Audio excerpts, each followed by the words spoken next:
no plan. I just wanted to just die. That's it. That's the end of the story. There's an old saying that hell hath no fury like a woman scorned. For 37 years, that single line followed Betty Broderick everywhere. Into 2 murder trials, into a prison cell, into every parole hearing she ever lost. It became the shorthand the world used to explain her. A jealous ex-wife, a woman who couldn't let go, a cautionary tale. But on May 8th, 2026, Betty Broderick died in a California hospital at the age of 78, still serving the sentence handed down for killing her ex-husband, Daniel T. Broderick III, and his new wife, Linda Colquina Broderick, in their bed on November 5th, 1989. And years before that final morning, she had already put something on paper that complicates the story the public thought it knew. It didn't erase what she did, but it forced a harder question. Was Betty Broderick simply a killer, or was she also something the system never let her be, a woman the courts refused to recognize as a victim of abuse? To understand what she said before she died, you have to understand who she was before any of this happened. She was born Elizabeth in Bisceglia on November 7, 1947, and raised in Bronxville, New York, one of 6 children in a close Catholic, hard-working family. She was smart and driven, the kind of young woman who set goals and met them. She attended college on scholarship, and it was there, in the late 1960s, that she met a young man named Dan Broderick. Dan had a plan for his life, and it was an ambitious one. He wanted to become both a doctor and a lawyer, and he wanted a wife who would help him get there. Betty believed in him completely. She worked to help put him through medical school and then law school. She managed their household, raised their children, and built the social world a man in his position would eventually need, in every practical sense. She was a full partner in constructing the life they would go on to live. By the early 1980s, that life looked like a success story. The Brodericks had settled in La Jolla, California. Dan had become one of San Diego's most prominent medical malpractice attorneys, eventually serving as president of the County Bar Association. They had 4 children, a large home, and a place in the city's social elite. From the outside, it looked like everything had gone according to plan. Betty, by her own later account, didn't feel like a partner in that success. She felt increasingly sidelined in the life she had helped build, watching her husband receive the recognition while her own role faded into the background. Then, in the early 1980s, Dan hired a young legal assistant named Linda Colquina. By 1983, Betty had grown suspicious that the relationship had crossed a line. She raised it. According to her, Dan denied it again and again for years. In 1985, Dan Broderick filed for divorce. What came next was not, in Betty's telling, a straightforward legal separation. It was a prolonged and lopsided fight between a trained litigator who understood exactly how the system worked and a wife who did not. Dan was a skilled attorney. He knew procedure, timing, and leverage, and Betty always maintained that he used that knowledge against her without restraint. During the divorce, she described losing control over shared finances, being shut out of decisions about her own children, and watching a custody battle unfold that felt less like a legal proceeding and more like a campaign designed to make sure she lost. There's another layer to this story that has gotten less attention than the affair itself.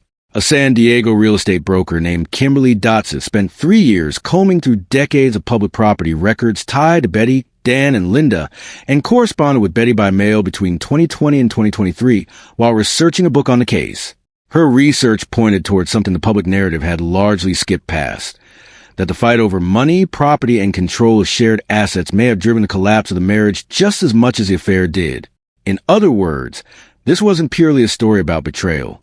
It was also a story about who controlled the money and what happened to the person who didn't. During the divorce years, Betty's own behavior grew erratic and at times crossed clearly into destructive territory. She drove her car into the front door of Dan's house. She left furious, profanity-filled messages on his answering machine. She was held in contempt of court more than once. None of this is in dispute, and none of it was excused by Betty later in life. But she consistently argued that these outbursts weren't random cruelty. They were the actions of someone who had exhausted every legitimate option and found each one closed to her. Dan and Linda married in April 1989. Betty found out about the wedding the same day it took place. 7 months later, In the early hours of November 5th, she let herself into their Hillcrest home using a key her daughter had given her, walked into the bedroom where they were sleeping, and shot them both. It's worth pausing on just how long the build-up to that morning actually was. This wasn't a sudden break after a single betrayal. It was 4 years of divorce. Proceedings, financial disputes, custody hearings, and public humiliation layered on top of years of suspicion before the divorce even began. By the time of the killings, Betty had been fighting some version of this battle for the better part of a decade. That timeline doesn't make what she did any less final, or any less devastating for the people who loved Dan and Linda. But it is part of why her case became such a lightning rod, because it refused to fit neatly into either a story of cold, premeditated jealousy or a story of a woman driven entirely by circumstances beyond her control. It sat uncomfortably in between. Betty Broderick stood trial twice. The first trial, in 1990, ended in a hung jury.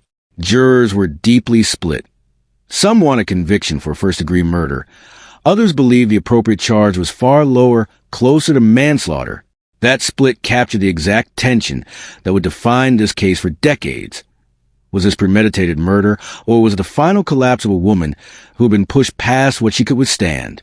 The second trial came in December 1991, and this time there was a verdict. Betty was convicted of 2 counts of second-degree murder and sentenced to 32 years to life in prison, with the possibility of parole. She would go on to seek that parole and be denied more than once for the rest of her life. Over the following decades, the case became a fixture of American true crime culture.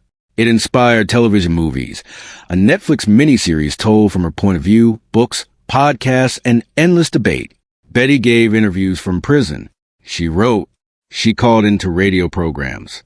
She was, by most accounts, sharp, combative, and never once willing to stand up and say the simple thing a parole board wanted to hear, that she was purely and only a murderer who deserved no context.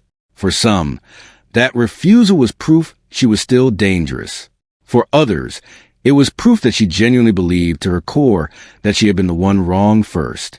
In 2015, Betty published her own memoir, offering her side of events in her own words for the first time in book form. It didn't change the outcome of her case, and it didn't soften prosecution's view of her, but added another layer to the public record, a version of the story told entirely from inside the marriage, rather than reconstructed after the fact by lawyers, journalists, or screenwriters. Combined with her prison interviews and her later letters, it meant that by the time she died, Betty had spent more time publicly explaining herself than almost any other figure in modern American true crime. And yet, by her own account, none of it ever reached the one audience that actually controlled her fate. This is a part of the story that rarely gets the attention it deserves. In 2017, after an episode of the true crime series Murder Made Me Famous aired about her case, Betty sat down and wrote a 4-page handwritten letter to the show's producer. In it, she made the most direct and structured case she had ever put forward for how she wanted her story understood. Not as a jealousy narrative, but as a domestic abuse case that had ended in violence. She wrote that she had no one to speak for her. She described her marriage as a pattern of coercive control that had defined the relationship long before the divorce ever began. Coercive control is a term that has become widely recognized in domestic violence research over the past 2 decades. It refers to a sustained pattern of behavior used to dominate a partner and strip away their independence, through isolation, financial control, and a deliberate use of outside systems like courts and money to maintain power over someone. It doesn't require physical violence to exist, though the two often overlap. Betty's use of that framework wasn't offhand. She'd been making some version of this argument since the early 1990s, that her case wasn't a murder with a divorce backdrop, but a story of abuse that the legal system never let her tell on its own terms. In that same letter, she went further and called herself a political prisoner, arguing that she had already met the standard criteria for release and that there was no remaining public safety reason to keep denying her. Whether or not you accept her framing, that letter stands as the clearest and most organized statement she ever made about what she believed had actually happened inside that marriage, not phrased as heartbreak, but phrased in specific language of documented abuse patterns. Betty became eligible for parole in 2010. She was denied. She was denied again in 2017. She would not have been eligible again until 2032, when she would have been 84 years old. For her supporters, each denial was further proof that the system wasn't reacting to any real danger. She was an elderly woman decades removed from any act of violence, but was instead punishing her for refusing to perform the kind of scripted remorse that parole boards expect to hear. Betty could acknowledge, without hesitation, that she had killed 2 people and that it had devastated both families involved. What she would not do was stand in front of a board and reduce the story to nothing but her own violence, stripped of everything she said came before it. Prosecutors saw it differently. In 2017, then Deputy District Attorney Richard Sachs described her as completely unrepentant, saying she showed no real insight into what she had done and consistently framed herself as someone who had been driven to it by other people's choices. That tension, a woman convinced she was owed context, facing a system that heard only denial, never resolved before she died. Betty and Dan had 4 children together: Kim, Kathy Lee, Dan Jr., and Rhett. Their relationship with their mother was, unsurprisingly, complicated for the rest of their lives. On a single morning in November 1989, they lost their father and their stepmother. In the years that followed, they effectively lost their mother too, first to the legal system, then to a prison sentence that outlasted her entire adult life, and finally to her death.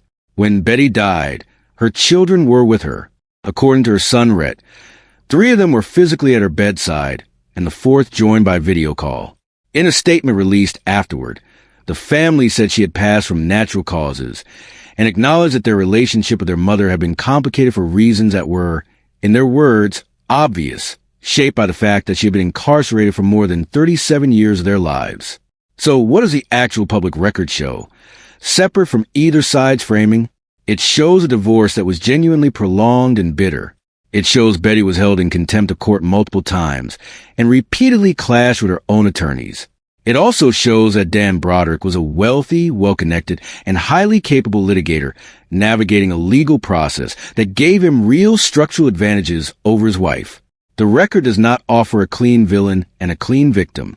It shows 2 people whose marriage collapsed catastrophically, one of whom held far more institutional power than the other, and one of whom eventually did something that no context can legally justify. In the years since, some voices in the domestic violence advocacy world have pointed back to the Broderick case as an early, under-recognized example of coercive control playing out in public. That's not offered as justification for the killings. It's offered as an argument that understanding what preceded an act of violence still matters, both for an honest accounting of what happened, and for building legal systems that might catch warning signs earlier the next time. There is something worth sitting with the fact that Betty Broderick's clearest final statement went not to a courtroom, not to a parole board, but to documentary producers. It suggests something about who she believed was actually capable of hearing her by that point, not the legal system, which had already rejected her framing repeatedly, not the parole board, which kept saying no, an audience, instead, people who might actually sit with the complications of her story instead of reducing it to a single headline. In her own words, she described a marriage marked by a long pattern of control. She described a divorce that she experienced as a weapon turned against her. She described herself as someone with no advocate inside a system built for people who understood how to use it. And she described her own continued imprisonment as something closer to punishment for refusing to apologize on command than punishment tied to any real risk she still posed. None of that changes the 2 people who died. Linda Colkina Broderick was 28 years old. She was not the author of Betty's pain. She was a young woman who fell in love with a married man and paid for it with her life.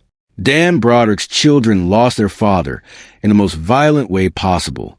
Whatever happened inside that marriage, nothing that came before justified what happened in that bedroom, and Betty herself never claimed otherwise. What she insisted on, until the very end, was narrower than a defense. It was a demand for context. She wanted the world to understand that the story didn't start with a gun. It started years earlier, in a marriage where she said she had been slowly stripped of power, money, and voice, long before she ever did anything the law could punish. Betty Broderick died on May 8th, 2026, having never been granted parole, having never had her account of the marriage formally accepted by any court, and having never received the public reckoning she spent 3 decades asking for. Her last extended statement on the matter remains that 2017 letter, not a confession. since she never denied what she did, but the most complete explanation she ever gave for why, in her mind, it happened at all. Whether you believe her account in full, in part, or not at all is a decision every person who hears the story has to make on their own. But by putting her case in writing before it was too late, she made sure that whatever verdict people reach about her, it can no longer be reached without knowing what she actually said. This case was never simple, and the fact that it's still being debated more than 3 decades later tells you that much on its own. If this left you with something to think about, share your take. Was Betty Broderick a woman who survived years of coercive control before crossing a line that can never be uncrossed, or was she something else entirely? That conversation has been running for over 30 years now, and it didn't end with her.